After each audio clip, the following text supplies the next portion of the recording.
Meenal Cornwall यांची surprise visit. जिल्हा परिषदेच्या मुख्याधिकारी मीनल कार्नवाल यांनी मुक्ताईनगर तालुक्यातील जिल्हा परिषद शाळा, प्राथमिक आरोग्य केंद्र तसेच ग्रामपंचायतींना भेट देत झाडाझडती घेतली। तालुक्यात अचानक दौरा करताना त्यांनी काही जिल्हा परिषद शाळा, ग्रामपंचायती तसेच प्राथमिक आरोग्य केंद्रांची कारभाराची पाहणी केली आणि झाडाझडती घेतली। धाराशिव तुळजापूर महामार्गावर अपघात, रिक्षा चालकाचा मृत्यू। धाराशिव तुळजापूर राष्ट्रीय महामार्गावर तेरणा अभियांत्रिकी कॉलेज जवळ शनिवारी संध्याकाळी भीषण अपघात झाला। चुकीच्या पद्धतीने उभ्या असलेल्या मालवाहतूक ट्रकला प्रवासी रिक्षाची जोरदार धडक बसली। या अपघातात वडगाव सिद्धेश्वर येथील रिक्षा चालक प्रदीप बुबासाहेब हजारे यांचा जागीच मृत्यू झालाय। रिक्षा ट्रक खाली अडकून चक्काचूर झाली होती। गंभीर जखमी अवस्थेत त्यांना जिल्हा रुग्णालयात दाखल केले असता उपचारापूर्वीच मृत्यू झाल्याची माहिती आहे। दुचाकीला बिबट्याची धडक, बिबट्या संगत दुचाकी स्वार जखमी।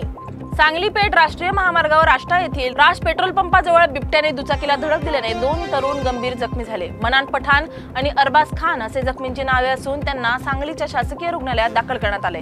धडकेत बिबट्याही जखमी झाला असून तो शेतात पसार झाला। या घटनेचा थरार कॅमेऱ्यात कैद झाला असून परिसरात भीतीचे वातावरण आहे।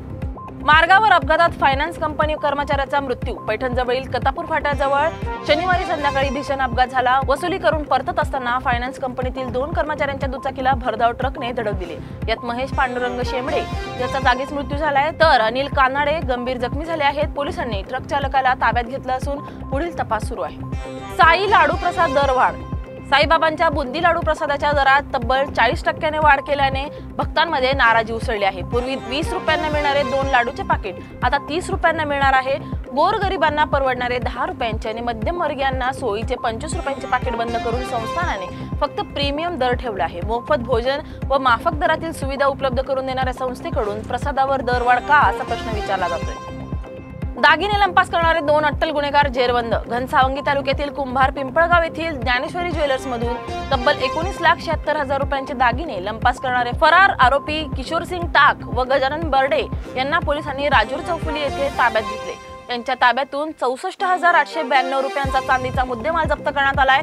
याआधी या प्रकरणात शक्तिमान टाकला अटक झाली होती। पोलीस चौकशीत आरोपींनी घरफोडीचे 5 व डिझेल चोरीचे 2 गुन्हे केल्याची कबुली दिली आहे। लक्ष्मण हाके यांच्या विरोधात घोषणाबाजी। ओबीसी नेते लक्ष्मण हाके यांनी मनोज जरांगे पाटील यांच्यावर अडाणी असा शब्द वापरून केलेल्या टीकेला मराठा समाजाकडून तीव्र विरोध होत आहे। माळशिरस तालुक्यात झालेल्या मराठा समाजाच्या बैठकीत हाकेला सांगा आता कुठं जायचं, मुंबईला जायचं अशा घोषणा देण्यात आल्या। तसेच हाके तू शिकलेला पण समाजाला विकलेला अशा शब्दात हाके यांच्यावर जोरदार टीका करण्यात आली आहे। सांगलीच्या चोर गणपतीची प्रतिष्ठापना। सांगलीच्या श्री गणपती पंचायतन संस्थानाच्या चोर गणपतीची आज पहाटे प्रतिष्ठापना झाली। चोर पावलांनी येणारा गणपती म्हणून हा गणपती प्रसिद्ध आहे। गणेशोत्सवानिमित्त गणपती मंदिराला आकर्षक सजावट देखील करण्यात आली।